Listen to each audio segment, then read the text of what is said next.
Hello everyone, welcome to awareness academy. मेरा नाम है अंजलि कौशिक और आज हमारा जो सीडीपी की 500 एमसीक्यू की जो सीरीज चल रही है उसी का कंटिन्यूशन में लेक्चर है। ठीक है, तो एज वी गारंटीड कि इन्हीं टॉपिक में से आपका सीडीपी का ऑलमोस्ट पूरा पेपर जो है वो आने वाला है। 30 नहीं तो 25 क्वेश्चन और 28 क्वेश्चन तो आप इससे टैकल कर ही लोगे। तो चलिए फिर स्टार्ट करते हैं हमारी आज के लेक्चर। तो आज हम 122 क्वेश्चन से स्टार्ट करने जाएंगे। इससे पहले के क्वेश्चन हम प्रीवियस लेक्चर्स में कंप्लीट कर चुके हैं।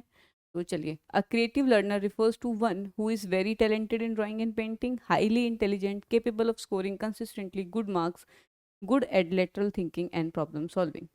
इधर आपका आंसर क्या होगा? Fourth, good at lateral thinking and problem solving. देखो, जहाँ बात आती है ड्राइंग एंड पेंटिंग की, सो ड्राइंग एंड पेंटिंग से हम एक बच्चे का क्रिएटिवनेस बता सकते हैं, बट हम सिर्फ उसी तरीके से नहीं बता सकते। वो एक टाइप ऑफ इंटेलिजेंस है।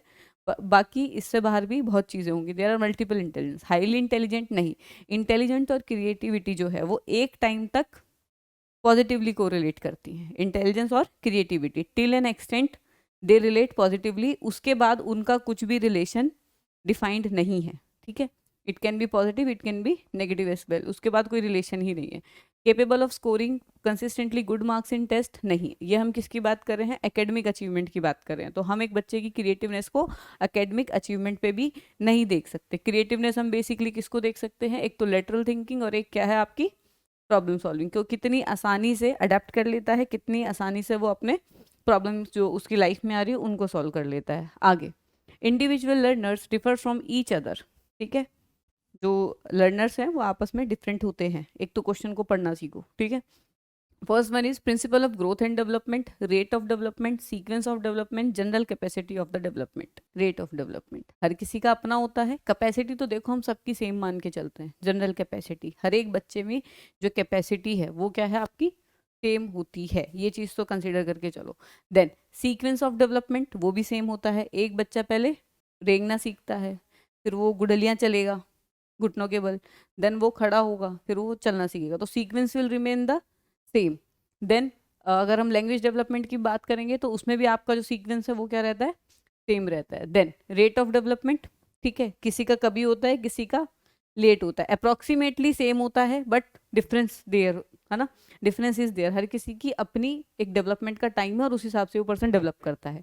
Then principle of growth and development, ये तो आंसर हो ही नहीं सकता। चलो, क्योंकि प्रिंसिपल्स जो है वो सारे सबके सेम है ग्रोथ एंड डेवलपमेंट के। Next, every learner is unique means that no two learners are alike in their abilities, interest and talent. Learners do not have any common qualities nor do they share common goals. A common curriculum for all learners is not possible. It is impossible to develop the potential of learner in a heterogeneous class.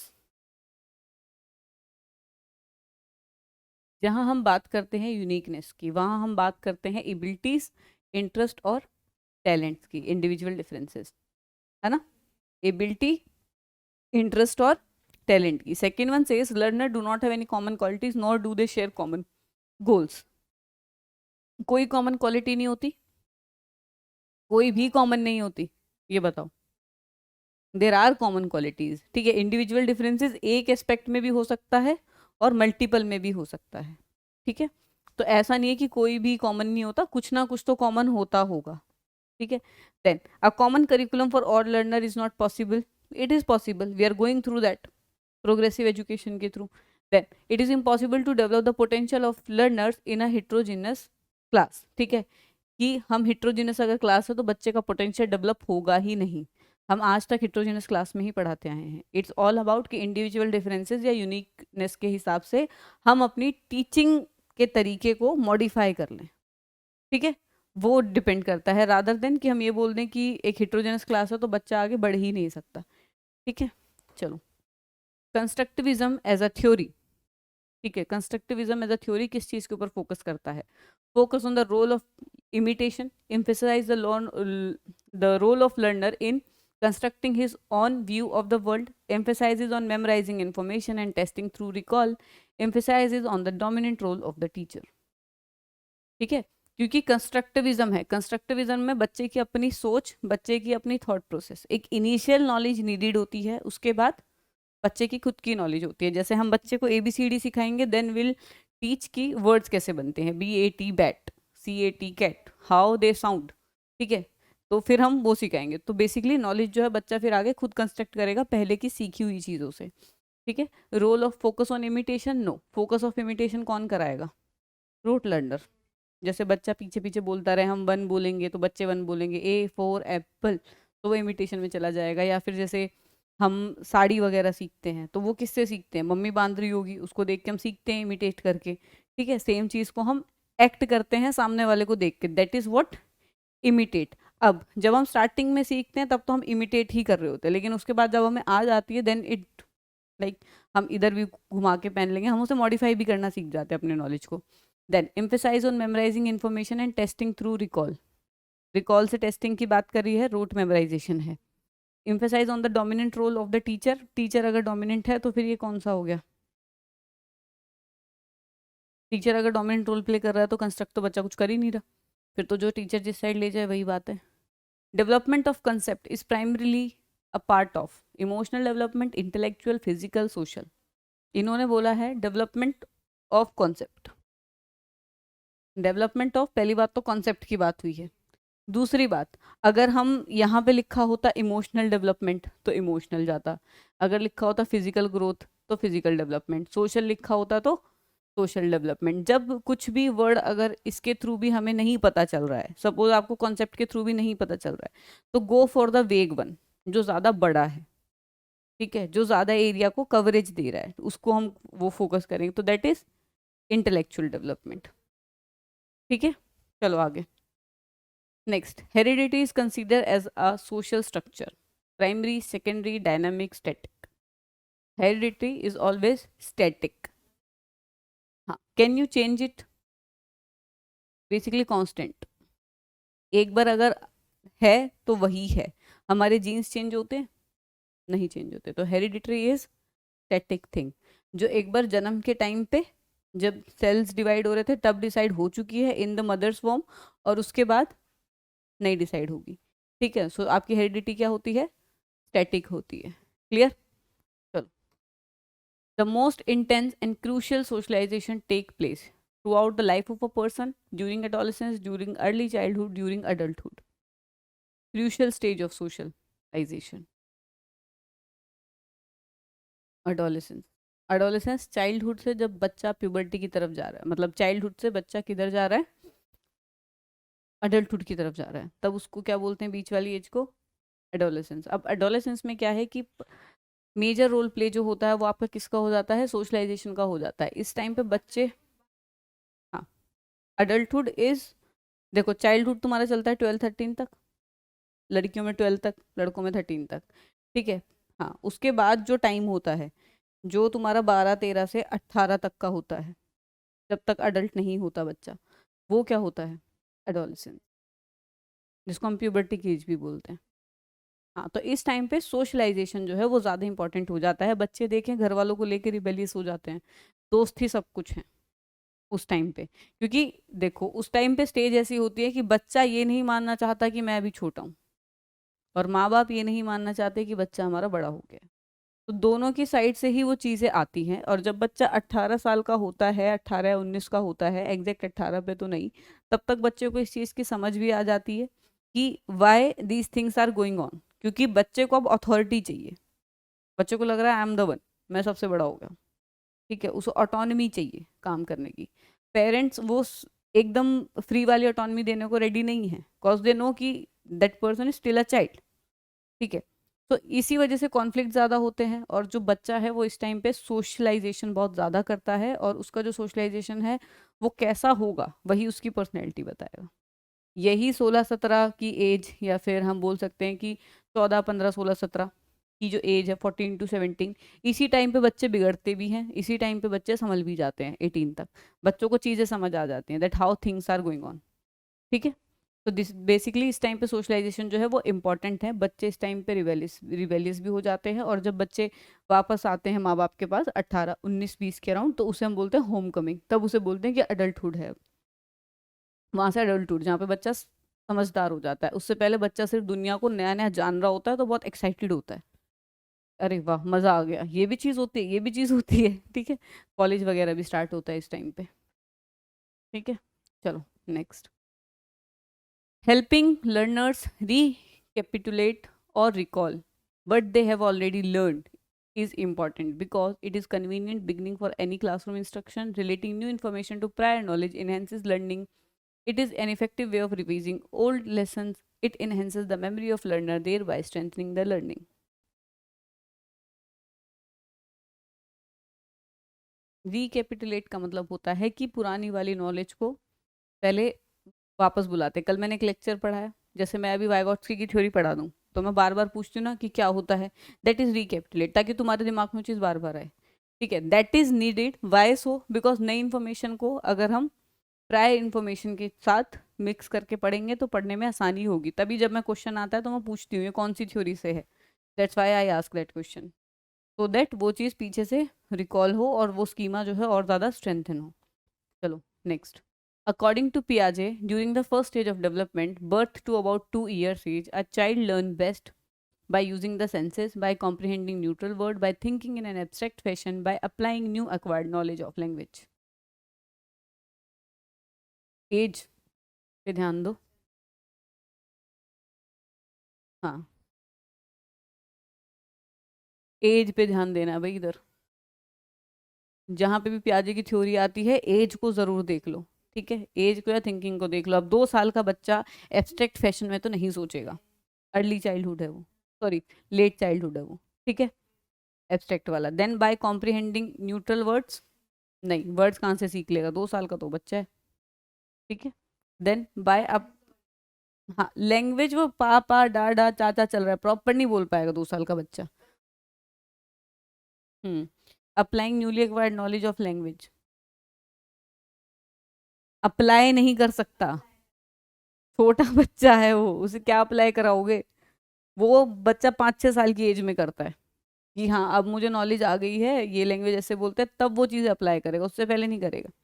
Next, theory of learning which totally and openly depends on observable behavior is associated with theory of learning. खुशी हुई जान के answer ठीक है सबका। ठीक है, behaviourist. Cognitivist कब होता जब वो स्कीमास की बात करता, कॉग्निटिव डेवलपमेंट की बात करता। डेवलपमेंटल कब होता जब वो डेवलपमेंटल स्टेजेस की बात करता, जो डेवलपमेंट को पढ़ते हैं एक बच्चे की। देन कंस्ट्रक्टिविस्ट कब होता जब वो बच्चे की नॉलेज को कंस्ट्रक्ट करवाने के बारे में करते हैं, जिसमें बच्चा एक्टिविटली मतलब एक्टिवली पार्टिसिपेट करता है। अगेन कंस्ट्रक्टिविस्ट की जो अप्रोच है वो इंटरनल है रादर देन ऑब्जर्वेबल बिहेवियर, वो सिर्फ बिहेवियरिस्ट रखेंगे। चलो, multilingual character of Indian society should be seen as a hindrance in teaching learning process, a resource of enrichment of school life, a challenge to teachers' capacity to motivate students to learn, a factor that makes school life complex experience for the learner. Multilingual character of Indian society. Multilingualism cannot be considered as a hindrance ever. Resource enrichment. अगर multilingual character है Indian society का तो क्या हमें उससे समझने को चीज़ें नहीं मिल रही, क्या हमें उससे सीखने को चीज़ें नहीं मिल रही, मिल रही है ना। तो रिसोर्स रिच हो रहा है एनवायरनमेंट का। हम क्या कहते हैं, कल्चर को चेंज कर रहे हैं, एक्सचेंज सॉरी चेंज क्या, ठीक है, कल्चर को एक्सचेंज कर रहे हैं, लैंग्वेज को एक्सचेंज कर रहे हैं, हमें मल्टीपल चीज़ों का पता चल रहा है। ठीक है, we do poetries right now. ठीक है, पोएट्रीज में कितनी हिंदी होती है, बहुत लेस पोएट्री ऐसी होती है जिनमें हिंदी पूरी यूज होती है। Most of them are either Arabic और Urdu, because Urdu words sounds so good. ठीक है, सो इस वजह से हम उनका यूज करके भी पोएट्री लिखते हैं। I am a Hindu, why I am writing in Urdu, right. So this is basically what, enrichment. नई नई चीज़ें हम सीख रहे हैं, नए नए वर्ड्स हम सीख रहे हैं, नए नए कल्चर को हम सीख रहे हैं। ठीक है, हमारे घर सेवैयाँ बनती हैं, सेवैयाँ बनती है, ज़रूरी नहीं ईद हो। सेवैयाँ किसके यहाँ से आई हैं, मुस्लिम कल्चर है। ठीक है, I am not Muslim but we are eating sewaiyan. Similarly they are not Hindu but they are eating whatever we made. कि तुम्हारा ये जैसे हम नॉर्मल छोले भटूरे हो गए, ये सब जो हम बनाते हैं, जो हमारी डिशेज हैं, हम उनकी खा रहे हैं, वो हमारी खा रहे हैं। इवन अब तो सेंट्रल एशियन कुजीन जैसे कुनफा, सुना है कुनफा? कुनफा इज अ थिंग जो सेवइयों का बनता है। रिसोर्स एनरिचमेंट के लिए बता रही हूँ। उसके ऊपर पिस्ता की दे अप्लाई अ लेयर, सेवइयाँ नीचे रख के थोड़ी वेट, और उसके अंदर they apply a layer of पिस्ता, उसको प्रॉपर घी में पका के, और वो केक के तरीके से दिया जाता है चाशनी डाल के। स्वीट डिश है, अब ये जो है सेंट्रल एशियन कुजीन यहाँ पे आ गया है। रिसोर्स इनरिचमेंट नहीं, वो तो barfi type proper cake type बनता है। ठीक है, अब ये क्या है, बेसिकली कल्चरल डाइवर्सिटी हम देख रहे हैं। ठीक है, सो हम हमेशा मल्टीलिंगुअल कैरेक्टर को क्या देखेंगे, रिसोर्स एनरिचमेंट। ठीक है, बहुत सारी चीज़ें सीखने को मिलती हैं जब कल्चरल एक्सचेंज होते हैं। Next, creative answer require direct. अच्छा, तभी ये डिफरेंस है कि जो ज़्यादा पढ़े लिखे लोग होते हैं ना, वो इन चीज़ों में इतना भरोसा नहीं रखते, कम्युनलिज्म और ऑल सब में, क्योंकि उन्हें पता है that we are human, we all are human. ठीक है, और डजेंट मैटर कि हिंदू है, मुस्लिम है, सिख है, ईसाई है, हम सब, ठीक है, ह्यूमन है, सबको साथ में को एग्जिस्टेंस करना है। ये जितने भी तुम्हारे कम्युनल कॉन्फ्लिक्ट्स हो रहे हैं, जितनी भी कम्युनल बातें हो रही हैं, ये वही हो रही है जहाँ पे ह्यूमन राइट्स को नीचे रखा जा रहा है।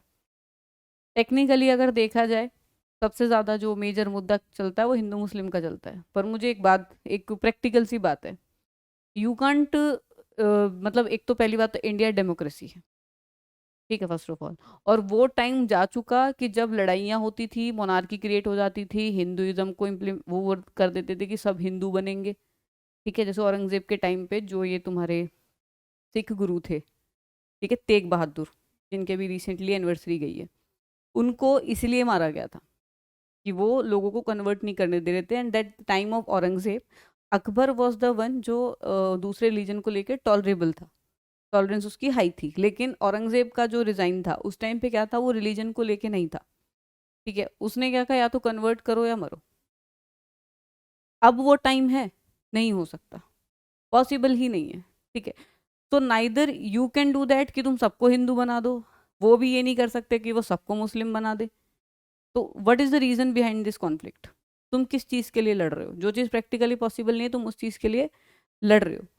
प्रैक्टिकली पॉसिबल एक चीज है, दैट इज को एग्जिस्टेंस, साथ में रहो, सुखी रहो। उनका कल्चर है वो फॉलो कर लें, तुम्हारा कल्चर है तुम फॉलो कर लो, बेशक सेपरेट रहो, मेंटेन योर इंडिविजुअलिटी, लेकिन को एग्जिस्टेंस और पीसफुली, वो चीज़ नीडेड है। ना तुम्हें उन्हें कुछ कह के मिलेगा, ना तुम्हें उन्हें मार के कुछ मिलने वाला है, ना उन्हें तुम्हें मार के कुछ मिलने वाला है। तो को एग्जिस्टेंस इज द थिंग। ठीक है, वो चीज़ सोसाइटी को समझ नहीं आ रही। जो अपर लेवल के लोग हैं वो तो समझ चुके हैं, जो थोड़े ऐसे हैं ना कि जो अभी तक इन चीज़ों में फंसे हुए हैं, कम्युनलिज्म और इन सब चीज़ों में, that religion is are main thing, इंसान का ह्यूमन राइट मैटर नहीं करते, राइट टू लाइफ मैटर नहीं करता, बट रिलीजन मैटर्स। वो लोग इन चीज़ों में फंसे हुए हैं, और उन चीज़ों से ऊपर उठ के ही चलना मेन है। क्योंकि अगर कोई इंसान उन चीज़ों से ऊपर नहीं उठा है, तो चाहे वो किसी भी ऑक्यूपेशन में हो, वो कहीं पर भी हो, the person will always discriminate toward the other one. और वो जो अदर वन है वो तुम्हें हर जगह मिलेंगे ही मिलेंगे। ठीक है, in every school you will get to see them. ठीक है, किसी भी डिफरेंट रिलीजन हो, कोई डिफरेंट सोसाइटी हो, कोई डिफरेंट कास्ट हो, तुम्हें हर स्कूल में मिलेंगे, हर ऑर्गेनाइजेशन में मिलेंगे। तुम्हें लाइफ के, तुम मेट्रो में भी चढ़ रहे हो, तुम्हें मेट्रो में भी मिलेंगे, तुम्हें ऑटो में भी मिलेंगे। ठीक है, तो को एग्जिस्टेंस के अलावा कोई बचता नहीं है। तो ये सारी बातें टोटली सेंसलेस होती हैं। चलो आगे, आज का ज्ञान हम आगे चलते चलो। Consider creative answers require direct teaching and indirect questions, content based question, open ended question, highly discipline classroom. Creative answers require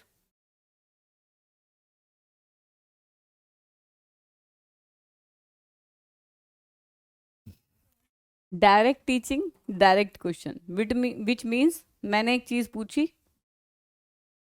ठीक है, डायरेक्ट मैंने पूछा और उसका डायरेक्ट आंसर पूछ लिया, that is not at all creative, it is rote. Who is our prime minister? Who is our prime minister? ये direct question है। Who is our president? Droupadi Murmu ji. ठीक है, first president belonging from the, first lady president belonging from the scheduled tribe. ठीक है, schedule नहीं, sorry, tribal. ठीक है, then direct teaching direct questions नहीं, कंटेंट बेस्ड क्वेश्चन नहीं, क्योंकि उसमें हम ऑलरेडी कंटेंट दे रहे हैं। Then highly discipline classroom, doesn't matter.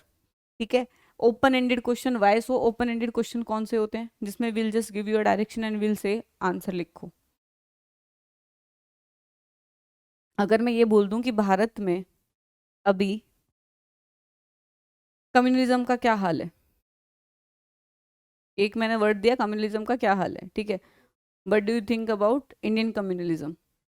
ठीक है, इतना दे दिया क्वेश्चन। अब इसके बाद सबके आंसर सेम होंगे? कोई बायस होगा, कोई दूसरी साइड बायस होगा, कोई बिल्कुल डायरेक्ट होगा, कोई नए नए आइडियाज लाएगा। सो ओपन एंडेड क्वेश्चन जो हमेशा होते हैं वो क्रिएटिविटी को इनहेंस करते हैं, ठीक है। कंटेंट बेस्ड तुम्हारे कौन से हो गए? जैसे तुम्हारे कॉम्प्रिहेंशन वाले हो गए, तुम्हें एक कंटेंट भी दे रखा है और उसमें से आंसर मांग रहे हैं, तो तुम कुछ अलग सोचोगे उसमें, जो उसमें लिखा हुआ वही तो सोचोगे। और वो स्पेसिफिकली उन क्वेश्चंस के ऊपर हमेशा लिखा भी होता है कि read the following passage and answer the following questions as per the passage, चाहे वो सही लिखा हो चाहे वो गलत लिखा हो, ठीक है। मैंने पहले ये चीज़ गलती करी है कि मैं ऊपर की लाइन नहीं पढ़ती थी कॉम्पिटिटिव पेपर में and I use to answer as per my knowledge. फिर वहाँ मैं गलत होती थी ऑब्वियसली, क्योंकि वो मेरे को उधर का ही सोच के उधर ही लिख के खत्म करके आना था, ठीक है। Next, diagnosis of the gaps in the learning of student should B follow wide, ठीक है। अगर डायग्नोसिस गैप है लर्निंग की स्टूडेंट में, तो उसमें क्या करना चाहिए? appropriate remedial measures, intensive drill practice, systematic revision of all lessons, reporting the finding to learner parent. Yes. क्या देखेंगे? रिमेडियल मेजर्स देखेंगे, क्या दिक्कत है, कैसे इसको ठीक कर सकते हैं, पर्सन को कहाँ इशू आ रहा है, ठीक है। Intensive drill, rote learning, systematic revision of all lessons, time होता है इतना, all lessons. Then report the findings to the learner, summative part है। और ये जो रिमेडियल है ये किसका पार्ट है? डायग्नोसिस, गैप्स को देखना लर्निंग का, किसका किसका है ये? फॉर्मेटिव का, आई हैव रिटन दैट। हाँ तो फॉर्म लिख तो दिया, ये भी तो फॉर्मेटिव का ही तो पार्ट है। हाँ ये समेटिव का है।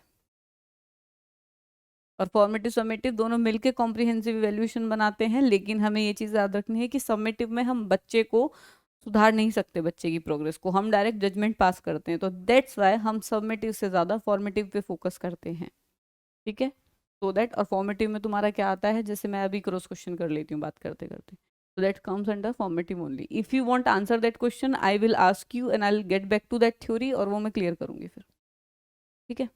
Next, which of the following statement can not be considered as a feature of learning, ठीक है। फीचर ऑफ लर्निंग क्या नहीं है? Learning is a process that mediates learning is something that occurs as a result of certain experiences. Study of behavior is learning. Unlearning is also a part of learning, ठीक है। Study of behaviour is learning, कि वो आगे आगे आपका मतलब sorry, हाँ, फिर बिहेवियर को स्टडी करना is not a part of learning, ठीक है।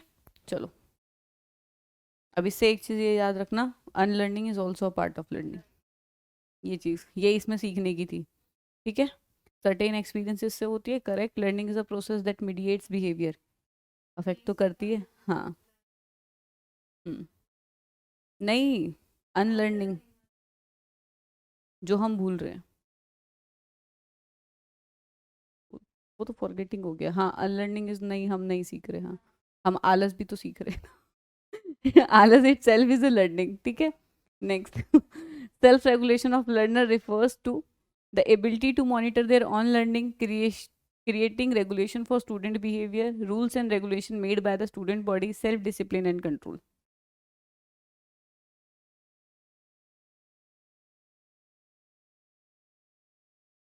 सेल्फ रेगुलेशन, कंट्रोल थोड़ी करना है खुद को, खुद को रेगुलेट करना है, तो हमें पता होना चाहिए कि हमारी कितनी लर्निंग है, किस हिसाब से है, हम कैसे उसे इन्हेंस कर सकते हैं, ठीक है। तो हम अपनी लर्निंग को क्या करते हैं? मॉनिटर करते हैं, ठीक है। Regulation of student behaviour, no. Rules regulation made by the student body, no. चलो, next one, which of the following does not reflect teaching for understanding? Ask student to explain a phenomena और a concept in their own word, teach students to provide example to illustrate how a law works, help students see similarities and differences and generate analogies, enable student to memorize isolated fact and procedures, ठीक है। Isolated facts कभी किसी को देने ही नहीं है, ठीक है, रट्टे नहीं लगवाने। जो टीचर कहता है रट्टे लगाओ, वो टीचर खराब है मतलब फिर, ठीक है। रट्टे लगाना किसी भी क्वेश्चन का आंसर ही नहीं है, ठीक है, क्योंकि जिस लेवल पर तुम हो, अभी मैं सीटेट के बच्चे पढ़ा रही हूँ, आपकी ये जो लर्निंग है 6 7 पे ख़त्म हो जानी चाहिए, रोट लर्निंग। ठीक है, 6 7 तक बच्चे का जो है आपका एक तरीके से एब्स्ट्रैक्ट आइडियाज और थॉट नहीं समझ पाता, लेकिन 6 7 का बच्चा जब आता है तो समझ लेता है। ठीक है, 4th 5th तक बच्चा सिर्फ कौन सी रीजनिंग पे होता है, कंक्रीट पे। ठीक है, उसके बाद बच्चा कहाँ जाता है, एब्स्ट्रैक्ट पे। तो जब बच्चा एब्स्ट्रैक्ट पे और हाइपोथेटिकल डिडक्टिव पे आता है ना, उसी दिन से जो हमें एक रोट लर्निंग है वो क्या करनी है, डिस्करेज करनी है। और तुम तो सीटेट वाले बच्चे हो, सीटेट वाले यहाँ 25 टू लेकर अप्रोक्सीमेट 35 वाले बच्चे इधर बैठे होंगे जो वीडियो देखेंगे या जो सुनेंगे। ठीक है, तो उनके लिए सही है कोई ये चीज़? नहीं है। तो कोई भी एज हो आफ्टर 10 और 12 हम कभी ये चीज़ यूज़ नहीं करेंगे। ठीक है, आइसोलेटेड फैक्ट बच्चे को दे दो और कह दो याद कर लो, नहीं, समझाओ। Help student to see similarities and differences to generate analogies. ठीक है, ये क्या है, सही है। ठीक है, then teach student to provide example to illustrate how the law works. Yes, examples दे के समझा रहे हैं। Ask student to explain phenomena और concept in their own word. Yes, क्योंकि हम बच्चे की अंडरस्टैंडिंग को देख रहे हैं, ना कि रोट लर्निंग। कुछ टीचर्स कहते हैं ना जो मैंने पढ़ा है वही करना, नहीं भाई, जो तुमने पढ़ा है वो नहीं करना। हमें चीज़ जैसे समझ में आई हम वैसे लिखेंगे, एग्जैक्ट वर्ड हम नहीं रख सकते। तभी मैं कहती हूँ ह्यूमैनिटीज जैसे सब्जेक्ट में 99.9% स्कोर कर देना itself is a part of rote learning, that we are promoting rote learning. Teachers को खुद ही इतने नंबर नहीं देने चाहिए स्टूडेंट्स को। ह्यूमैनिटीज में कभी भी 80% से ऊपर नहीं जाने चाहिए बच्चे के। अगर बच्चे के 80 से ऊपर गए हैं, it means you are promoting rote learning, clear cut you are promoting rote learning. ठीक है, चलो next. Which of the following statement is true about learning? Error made by a children indicate that no learning has taken place. Learning is effective in an environment that is emotionally positive and satisfying for the learner. Learning is not affected by emotional factor at any stage of learning. Learning is fundamentally a mental activity.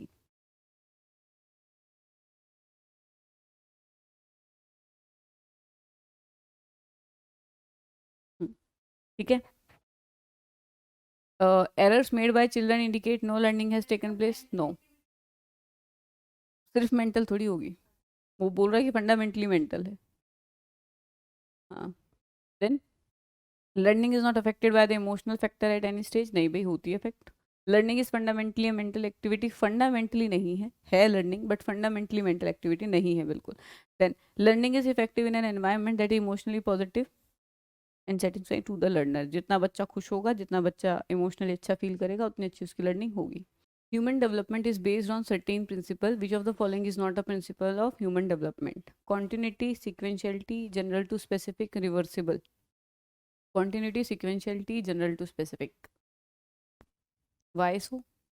Human development कभी reverse में नहीं जाएगी। Development can never be reversible. ठीक है, it will always increase in the positive. Then continuity, yes it is a principle कि continuously बढ़ते हैं, stages के हिसाब से नहीं बढ़ते। सिक्वेंशियलिटी, येस, पहले लेटेगा फिर खड़ा होना सीखेगा फिर भागेगा, सेम थिंग।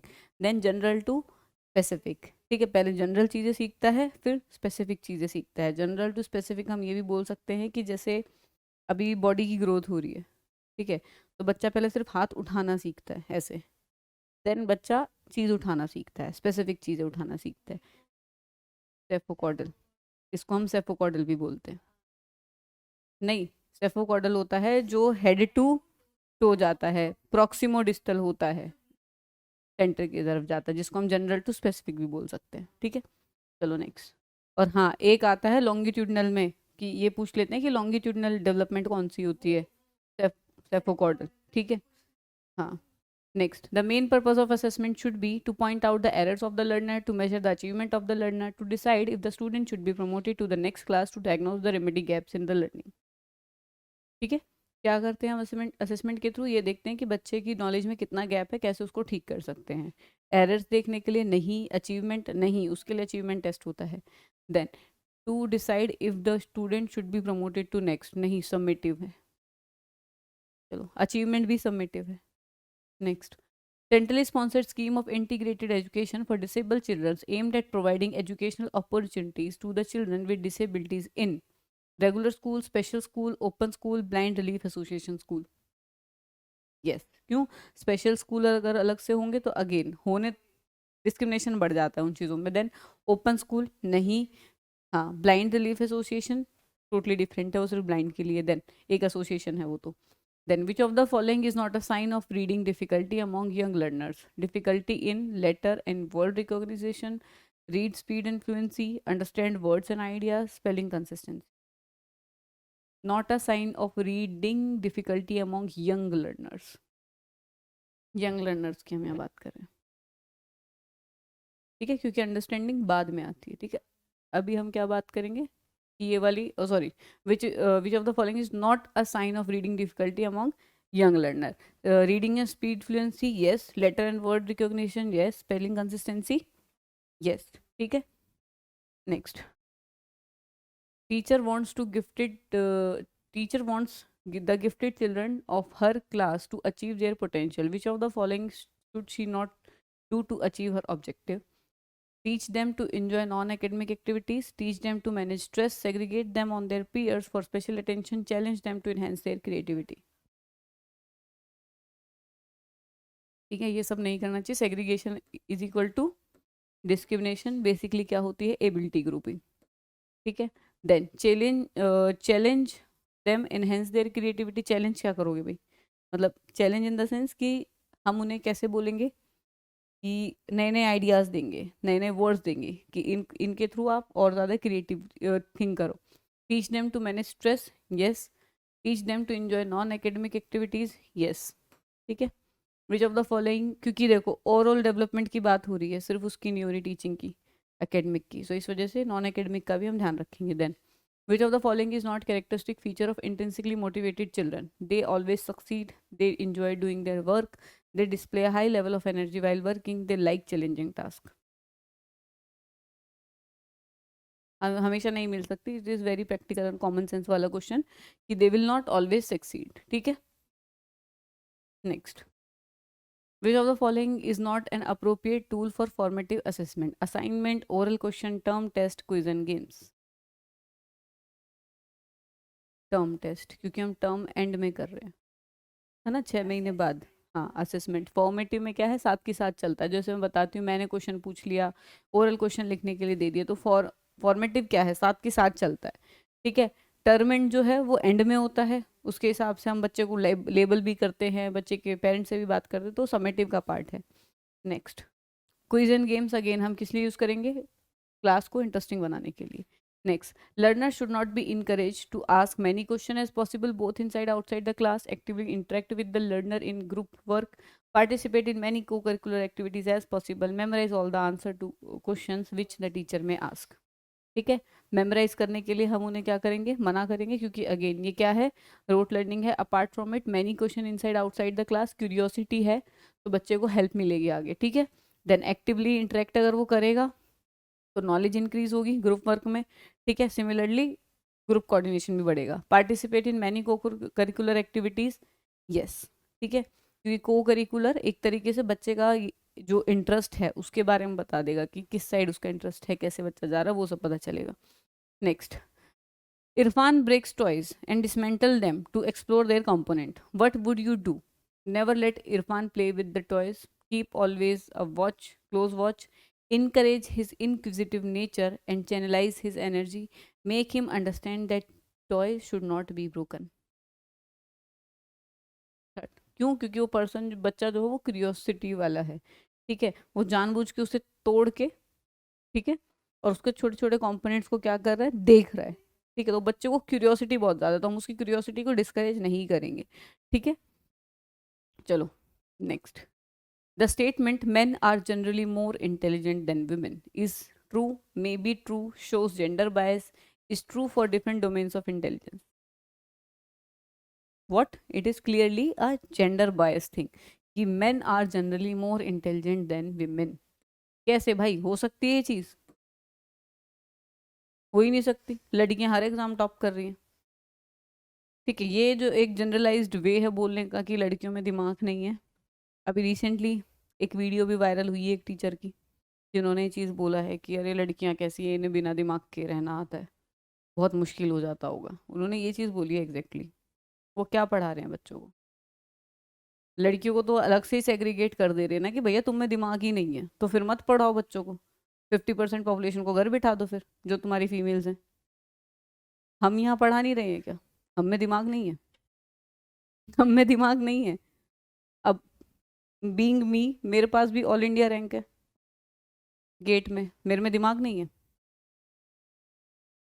है ना? दिमाग तभी तो रैंक है। तो ये बात बोलना और इस तरीके से बोलना, तो या तो फिर तुम फीमेल्स का एडमिशन लेना बंद कर दो, या फीमेल अगर सब्सक्राइब करती हैं तो उन्हें ब्लॉक मार दो, क्योंकि जिनको दिमाग नहीं उन्हें क्यों पढ़ाओगे तुम? ठीक है, सो ये चीज़ है जी, जेंडर बायस तुम ऑलरेडी बच्चों को पढ़ा रहे हो और उसके बाद तुम्हें खुद को टीचर कह रहे हो।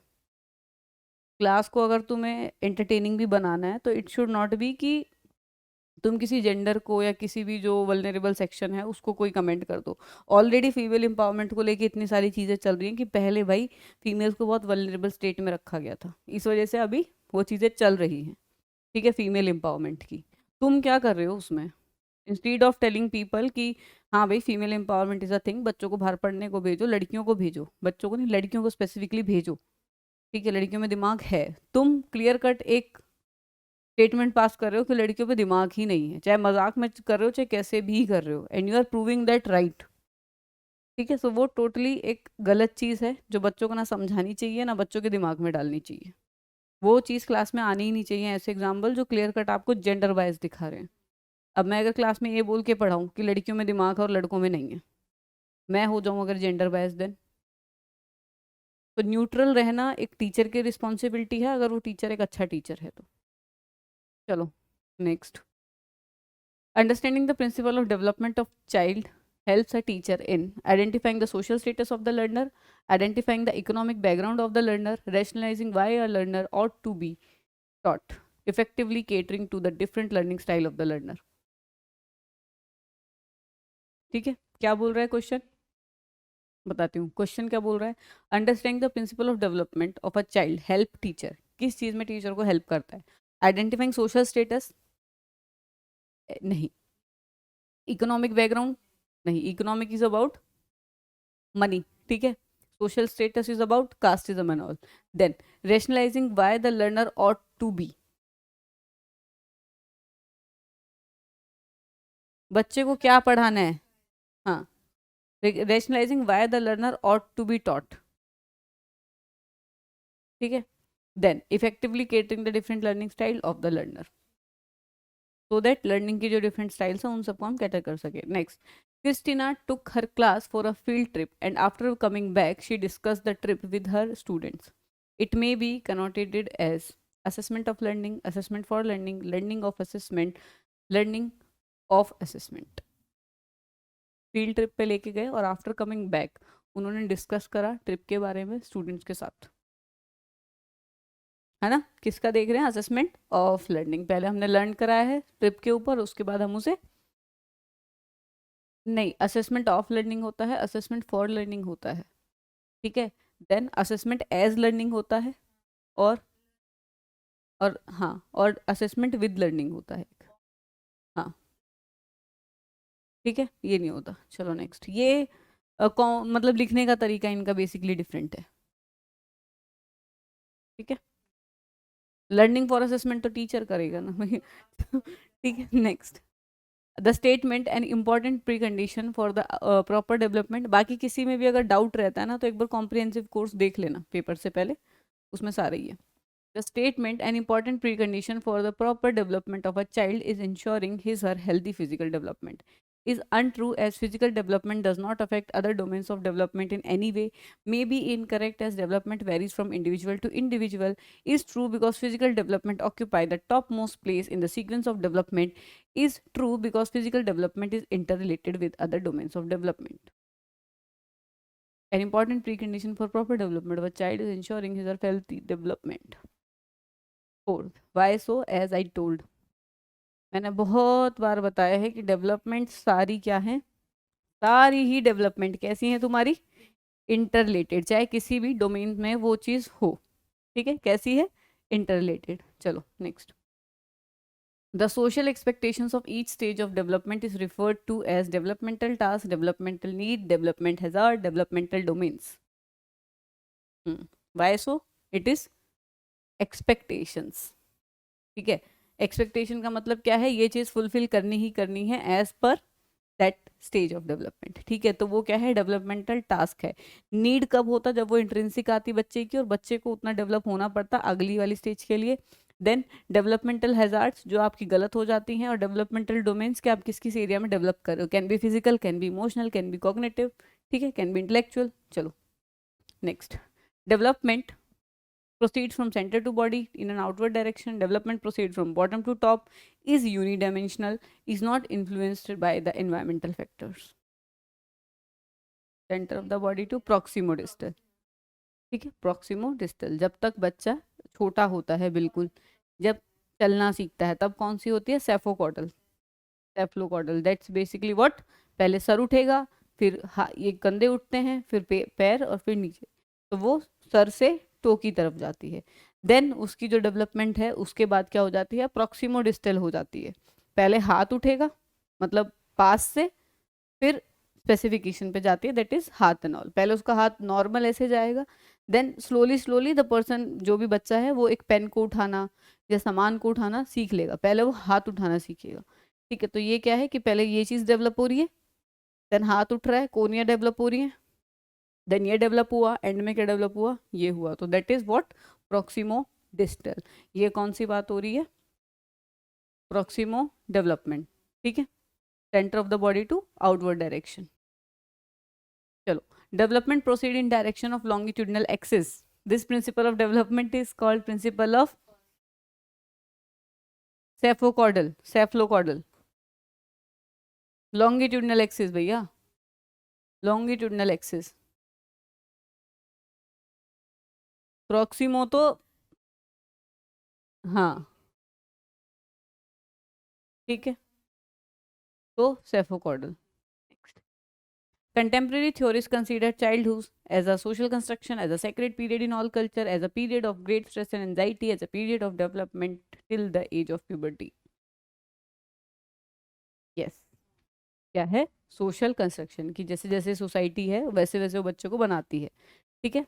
Next, progressive education first respect diversity, ignore individual differences, use standardise assessment, ठीक है। Ability based fix grouping promotes, respect diversity, diversity को हमें रिस्पेक्ट करना है, तभी जो है एजुकेशन वो प्रोग्रेसिव है। अगर कोई डाइवर्सिटी या कोई डाइवर्स चीज़ें हैं तो हम उसको डिनाई नहीं कर सकते। Next, the basic assumption of child center pedagogy is that the best way to encourage student to learn is through use of reward punishment. The experience and perspective of students should be taken into consideration while teaching. Learning is directed and controlled by the environment. Learning needs to be solely centered around the book. कि बच्चे की needs को हमें ध्यान रखना पड़ेगा। Rewards and punishment, behaviourist कौन, ठीक है। Controlled by the environment, social, ZPD, Vygotsky और Bandura, social learning, Albert Bandura, ठीक है। Then learning need solely centre around the textbook, ये तो टेक्स्ट बुक सेंटर्ड की बात कर दी, skip it. Next, dash and dash are secondary agencies of socialisation. इसका सीधा सीधा आंसर आता है, सेकेंडरी लिखा हुआ है ना, cut it cut it cut it, आ गया आंसर, है ना। चलो next, quite easy. What is mean by the sensitive period in child development? Period concerning a rapid advances only in cognition and learning. Optimal period for development of specific capabilities. Period in which development of only language can be accelerated. Period at which physical growth is at its peak. Sensitive period. Optimal period of development for specific capability. ठीक है, उसको हम क्या बोलते हैं, sensitive period for that capability. चलो, Cephalocaudal principle of development states that head to toe ये सही है, ये चीज बिल्कुल क्लियर हो गई है, हेड टू टो। हाँ, cephalocaudal head to toe, cephalo candle है, कॉर्डल बोलती है मैं शायद तो, ठीक है। सेफ्लो कैंडल आपका, तुम्हारा सीधा से जो भी है प्रोनाउंसिएशन, वर्ड समझो भाई, प्रोनाउंसिएशन हर किसी का अलग हो जाता है, ठीक है। तो सेफ्लोकॉर्डल जो है उसका तुम्हारा ये है, हेड टू टो। नेक्स्ट, और ये कौन सी थी भाई? Centre to extremities, proximodistal. हाँ, thought become abstract and idealistic during the period of infancy, early childhood, middle childhood, adolescence. Idealistic और abstract, middle childhood, ठीक है। Next, rearranging schemas, linking them with other schemas to create a strongly interconnected cognitive system in Piaget's theory is referred as assimilation, accommodation, organization, maturation. Strongly interconnected cognitive system क्या होता है? Schemas दिमाग में कैसे arrange होते हैं? Organisation, ठीक है। वाई सो? क्योंकि जैसे सपोज ये हमारे पास डॉग का स्कीमा है, ठीक है, ये हमारा एक स्कीमा है। सपोज इसमें अगर नया स्कीमा आया तो हमारा आएगा एक स्मॉल डॉग, फिर आएगा बिग, ठीक है। स्मॉल में तुम्हारे यहाँ लिस्टिंग हो गई मल्टीपल, सिमिलरली बिग में तुम्हारी मल्टीपल लिस्टिंग होगी। तो ये ऑर्गेनाइजेशन है एक तरीके की, है ना। ये स्कीमा है, फिर ये इसका सब स्कीमा है, फिर ये डबल सब स्कीमा हो गया तुम्हारा, सबका भी सब स्कीमाज हो गया, ठीक है। तो ये बेसिकली क्या है? ऑर्गेनाइज होता है, तो इसलिए हम इसे क्या बोलेंगे? ऑर्गेनाइजेशन। सारे स्कीमास दिमाग में ऐसे ही हैं, तभी हम हर एक चीज को ऐसे कैटर कर लेते हैं। सिमुलेशन और अकोमोडेशन में डाउट है? नोट्स पढ़ो। पढ़ो, बताओ एसिमिलेशन क्या होता है? क्या होता है इसका? बिल्कुल डाउट क्लियर करो। एग्जैक्ट डेफिनेशन की हम बात करेंगे, चलो। Assimilation, exact definition. एसिमिलेट का मतलब क्या हो गया? सिमिलैरिटी होती है, ठीक है। तो इस वजह से हम एसिमिलेट को ऐसे याद करेंगे, क्योंकि सबको हो रहा है डाउट इस चीज में। सिमिलैरिटी है ना, same, it means same structure, similar structure, schema, उसमें नई इंफॉर्मेशन, ठीक है। क्या हो गया? Same schema plus new information. A dog can be small, a dog can be big, clear. Accommodate, अब ये तो क्लियर हो गया ना सिमुलेशन से। सिमिलर, उसी सेम में, सेम स्कीमा में, ठीक है। देन सिमुलेशन का मतलब ये सिमिलर इंफॉर्मेशन आ रही है, जो इंफॉर्मेशन थी वही सिमिलर आ रही है। एकोमोडेशन में क्या हुआ?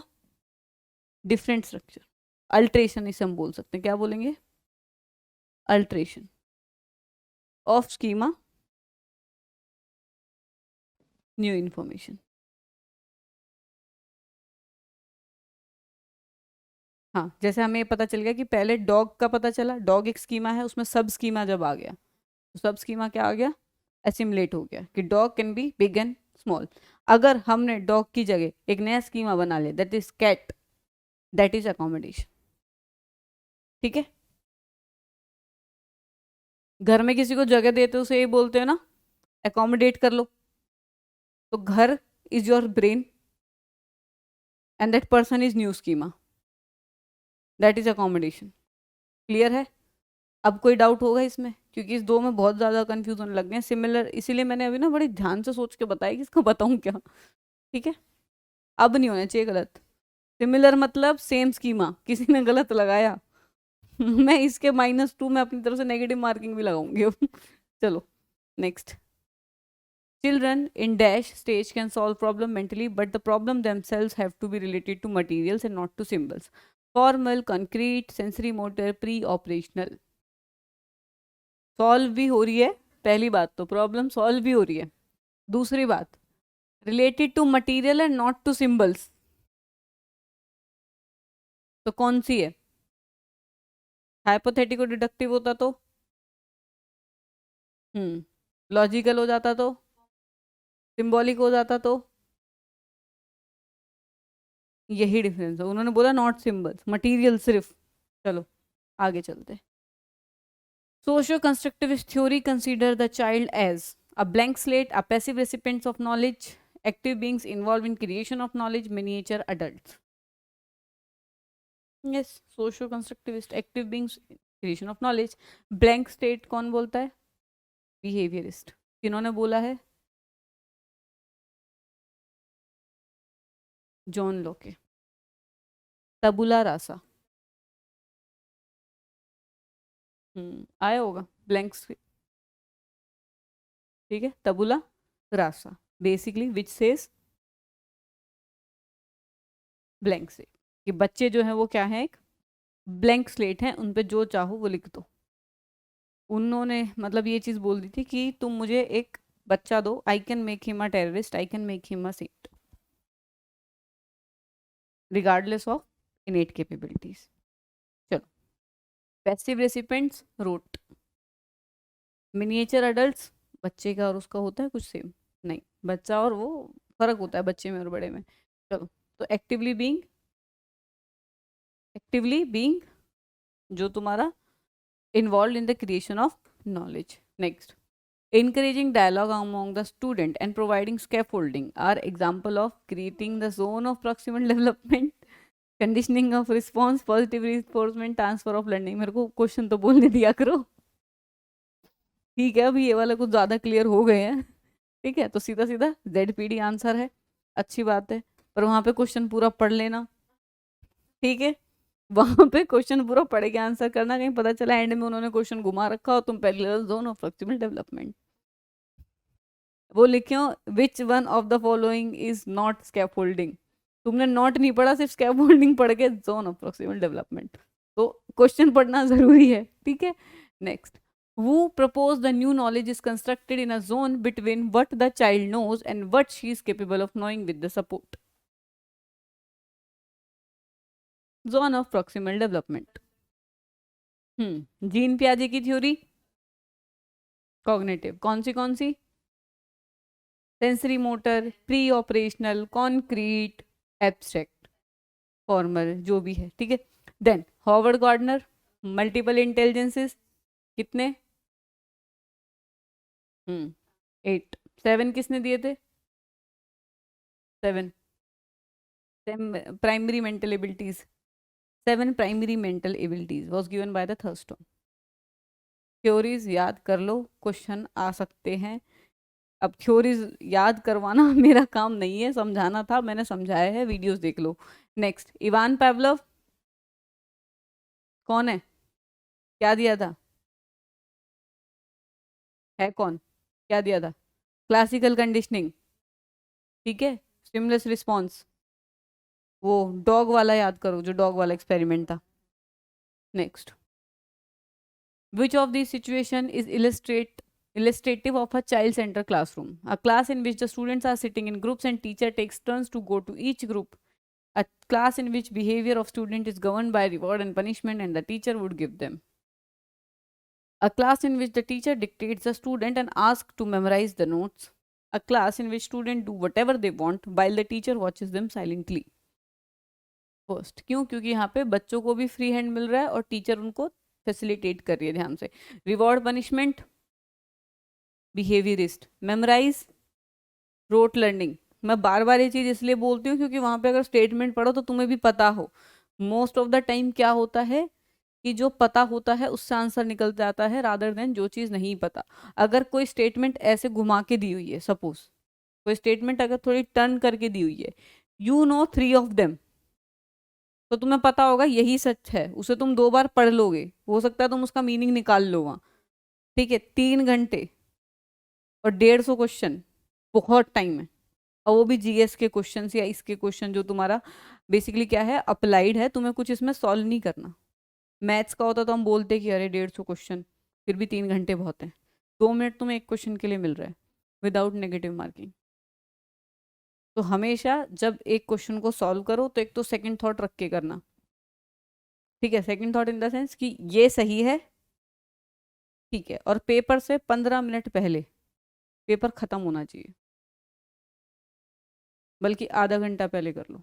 3 घंटे है ना, 2.5 घंटे में वो 150 क्वेश्चन अपने निपटाओ, आधा घंटा सिर्फ पेपर देखो, और देख के जब तक कंफर्म ना हो कि आंसर ये हो सकता है तब तक उसे चेंज मत करो, क्योंकि फर्स्ट आंसर यूजुअली तुम्हारा करेक्ट होता है। सेकंड थॉट के लिए स्पेस अगर रखते हो तो एक क्वेश्चन भी आता है कि ये वाला सही है या नहीं है, but you have to be confident enough for that second thought, otherwise paper देखना ही मत दोबारा, जो लग गया लग गया। ठीक है, जय माता दी। जय माता दी लेट्स रॉक। उसमें होता है ना, वो कौन सा है वो, स्टूडेंट ऑफ द ईयर में दिखाते हैं, जय माता दी, जय माता दी, और वो बच्चा टॉप कर जाता है उसमें, है ना। चलो, ऐसा वैसे रियल लाइफ में नहीं होता, तो वहाँ जय माता दी लेट्स रॉक मत करना। अ class in which the students have what ever they want, नहीं, ये तो टीचर बिल्कुल ही अनरिस्पॉन्सिव होगी बच्चों को लेके। Next, the idea of ideal reciprocity as exhibited in the golden rule is the key characteristics of which of stage of moral according to Kohlberg. कौन सी मोरल डेवलपमेंट की स्टेज है? Golden rule. Golden rule is always related to good boy good girl orientation. Golden rule is equal to good boy good girl orientation. हमेशा तुम्हारा third stage है, that is conventional. ठीक है, ठीक है, social order वाले stage का है ये। ठीक, चलो नेक्स्ट चलते हैं।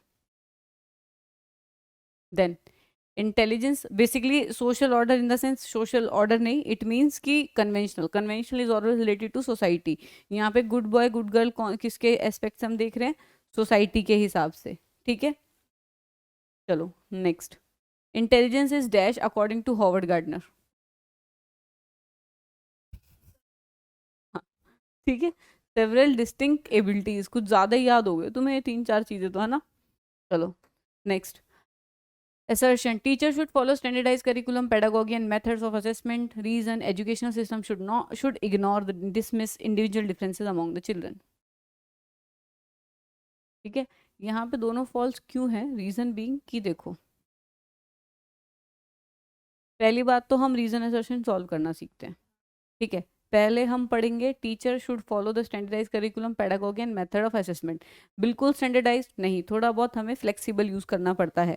तो फर्स्ट स्टेटमेंट इज फॉल्स। ठीक है, हाँ, ठीक है, नहीं हो सकता है वो सही हो। Then educational system should ignore dismiss individual differences, false. जब ये दोनों ही स्टेटमेंट फॉल्स हो गई तो हमें आगे पढ़ने की जरूरत ही नहीं है। इनफैक्ट अगर ए ही फॉल्स हो गया तो भी हम सीधा इस पे आ जाते हैं, क्योंकि और किसी में ए तो ट्रू लिखा ही नहीं है, ए तो फॉल्स लिखा ही नहीं है। क्लियर है? चलो नेक्स्ट, पहले हम स्टेटमेंट देखेंगे, फिर हम देखेंगे फॉलो कर रहे हैं या नहीं कर रहे हैं, और वो हम कब देखेंगे? जब स्टेटमेंट उसे जो ये वाली स्टेटमेंट है, अगर दोनों ट्रू हैं, अगर सपोज ये दोनों ट्रू होते तो हम देखते कि इफ दे आर फॉलोइंग और नॉट। ठीक है, अगर ये दोनों ही फॉल्स हैं तो फॉलो की तो बात ही चली गई। ठीक है, सो ये स्टेटमेंट अपने आप आपकी एलिमिनेट हो जाएंगी। ठीक है, और अगर इनमें से दोनों ट्रू हो जाती है तब तुम्हें इनमें से आंसर करना पड़ेगा। ठीक है, फिर ये दोनों आपकी अल्टीमेटली निकल जाते हैं। तो ये तरीका है असर्शन रीजन को सॉल्व करने का, याद रखना। encouraging girls to take up languages and arts and discouraging them to take up mathematics and science is an example of,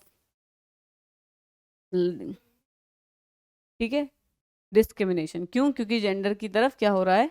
discrimination हो रहा है, जैसा अभी एग्जाम्पल मैंने दे चुकी हूँ अभी अभी।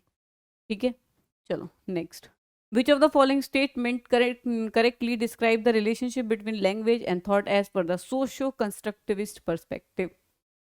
Language determines thought, thought is governed directed by the language, relationship between language and thought is bidirectional, language and thought are independent cognitive capabilities। क्योंकि सोशियो कंस्ट्रक्टिविस्ट है तो सोसाइटी कंस्ट्रक्ट करेगी। सिमिलरली अगर कॉग्निटिव कंस्ट्रक्टिविस्ट होता तो क्या होता? Thought determines language. चलो next, to ensure focus on assessment for learning rather than assessment of learning, it is important to include self-assessment, peer assessment, quantitative feedback, comparison between student and quantitative parameters। इन्होंने बोला है comparison between students on quantitative parameter. अब अगर हम comparison करें ना students को, first second third percentile इधर निकालेंगे, और वो क्या कहते हैं, बच्चा फर्स्ट आ रहा है, सेकंड आ रहा है, थर्ड आ रहा है, ये बच्चे हिसाब से देख रहे हैं।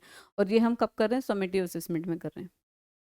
ठीक है, इसमें हम क्या कर रहे हैं? Assessment of learning. कि हम कितना पढ़ा चुके हैं। जहाँ हम बात करते हैं असेसमेंट फॉर लर्निंग, उसमें क्या ज़रूरी है, self assessment, peer assessment and quantitative feedback. तो 1 2 3 will be the correct answer. ठीक है, next, which of the following practice promote inclusion in education? Corporal punishment of student to students, learning by competitive exams, respect of diversity, standardise curriculum. सीधा सीधा answer है respect for diversity. Competitive exam no, corporal punishment no, standardise curriculum no. Next, which of the following disability cause challenges in paying attention and sustaining long duration involvement in task?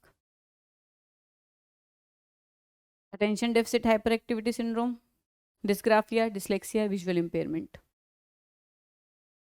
है ना?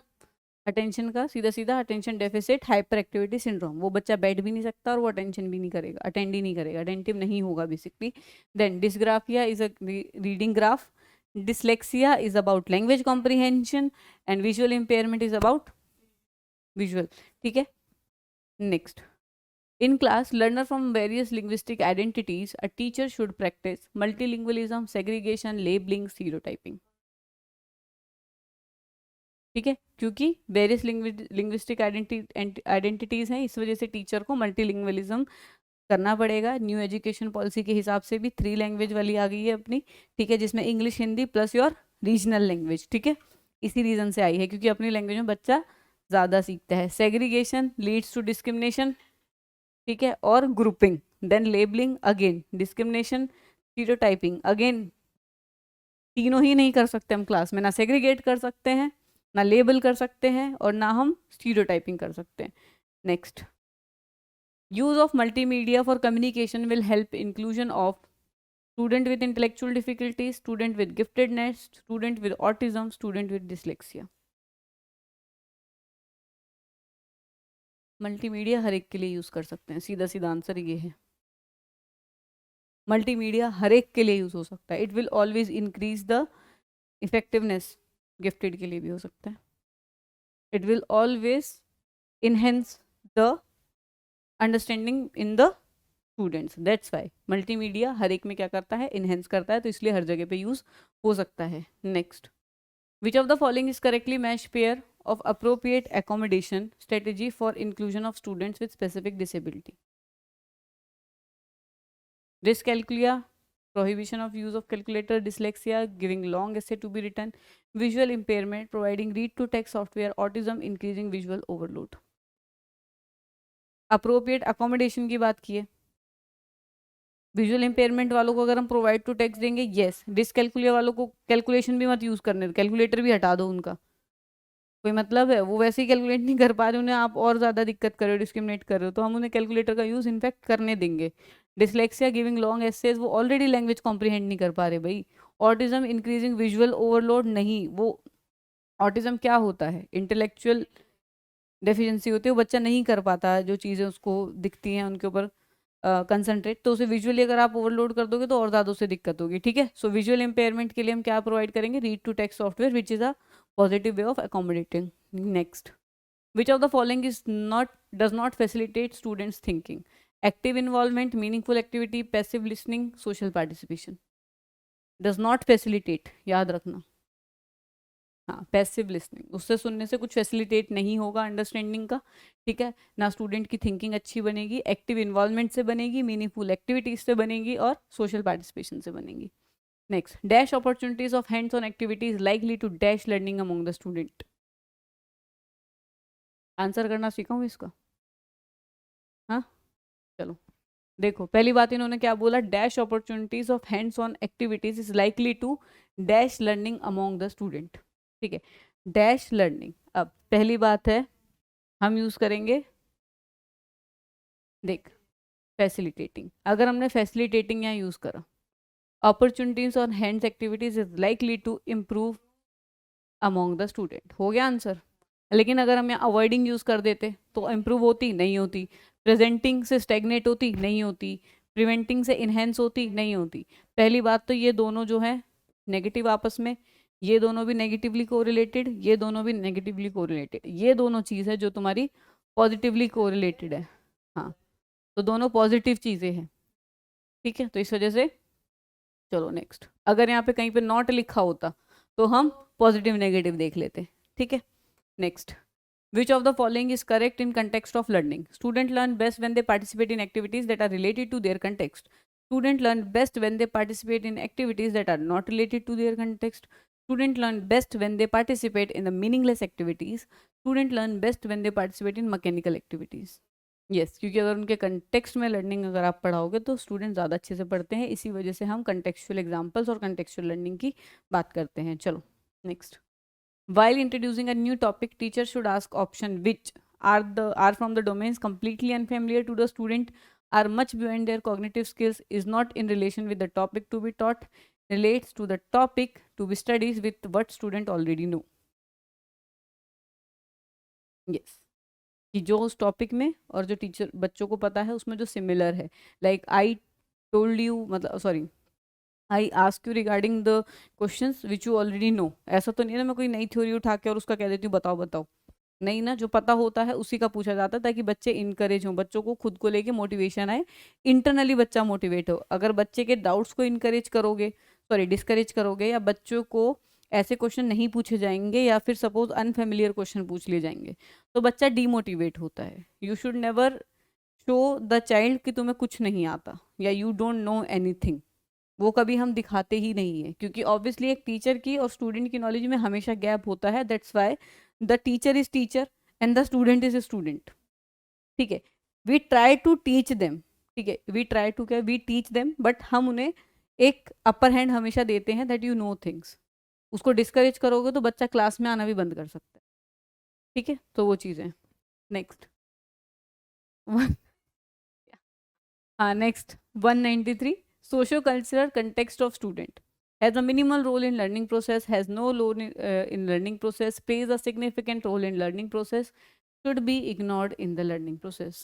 Third, ठीक है, कि significant role होता है socio culture context का, क्योंकि बच्चे की जो डेवलपमेंट है वो क्या होती है, heredity into environment, H into E, ठीक है। सो जो इन्वायरमेंट है सोशल कल्चर कंटेक्स्ट उसमें आता है, ठीक है, और वो हमेशा बच्चे की डेवलपमेंट में रोल प्ले करता ही करता है। अगर हम मिनिमल रोल प्ले करेंगे तो इधर पे हम हेरिडिटी को अपर हैंड दे देते हैं, नो रोल प्ले, अगेन सब कुछ हेरिडिटी ने डिसाइड कर दिया। Should be ignore in the learning, कैसे भाई, क्यों इग्नोर करेंगे हम, ठीक है। So here the plays a significant role in the learning process. A teacher tends to facilitate reflective skills among her student.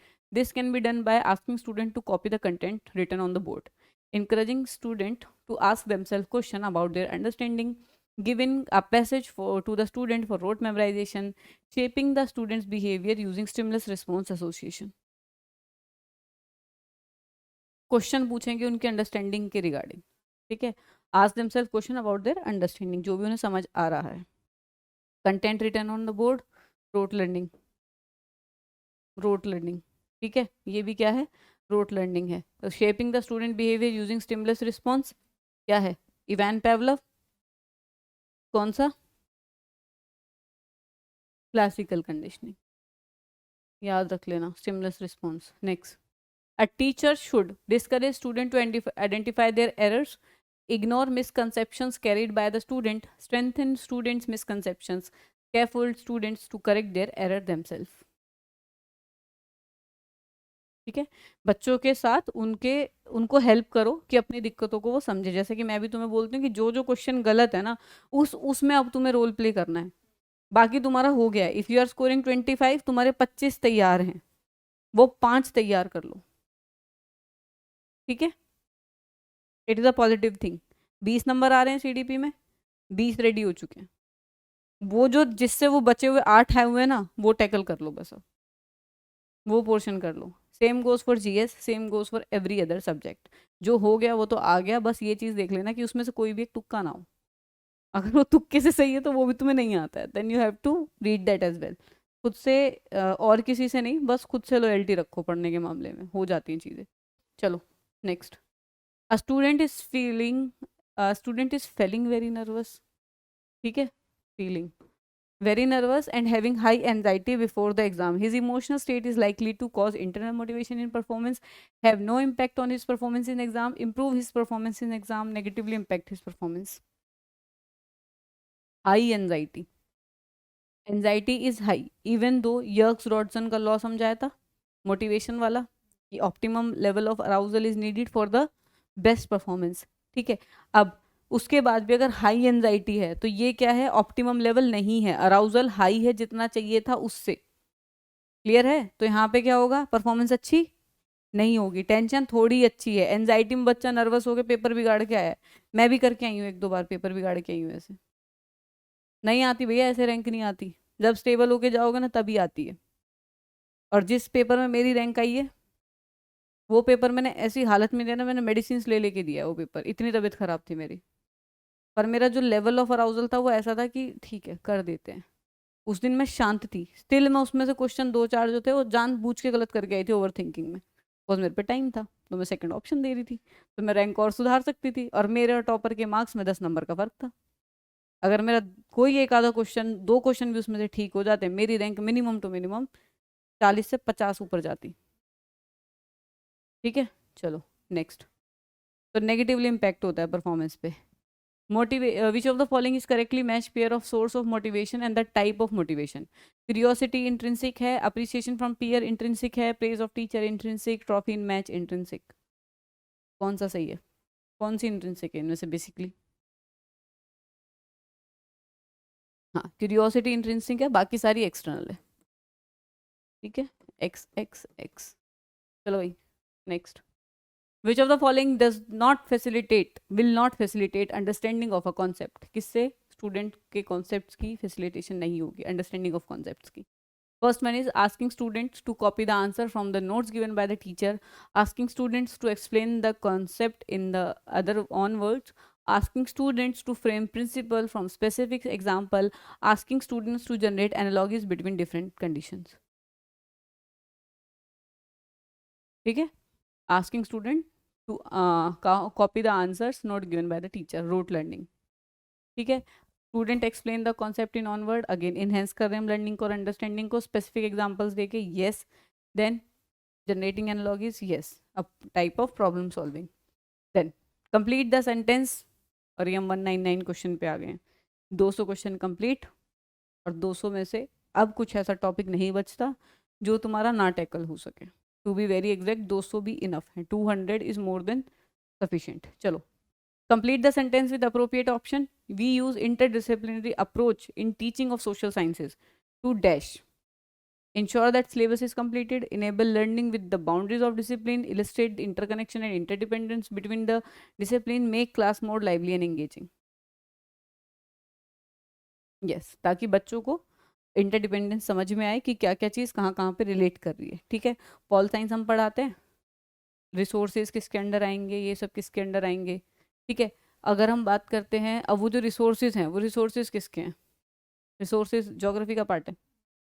Firstly you know what are resources, then you know कि resources को मतलब कैसे कैसे divide करते हैं। Similarly history हम पढ़ते हैं, हिस्ट्री में अगर हम मुगल एम्पायर की पढ़ रहे हैं तो हम ये पढ़ रहे हैं जैसे मगध एम्पायर था। ठीक है, मगध एम्पायर के बारे में पढ़ रहे हैं तो वी नो कि मगध उस टाइम पे महाजनपद था। वाई सो? क्योंकि उसके पास एक्सेस ऑफ रिसोर्सेज ज़्यादा था। ठीक है, वो आपका जैसे इंडिया बना, ठीक है, ऐसे करके कुछ, सॉरी यार, आई एम एक्सट्रीमली सॉरी जो भी ये इंडिया का मैप में बना रही हूँ इसके लिए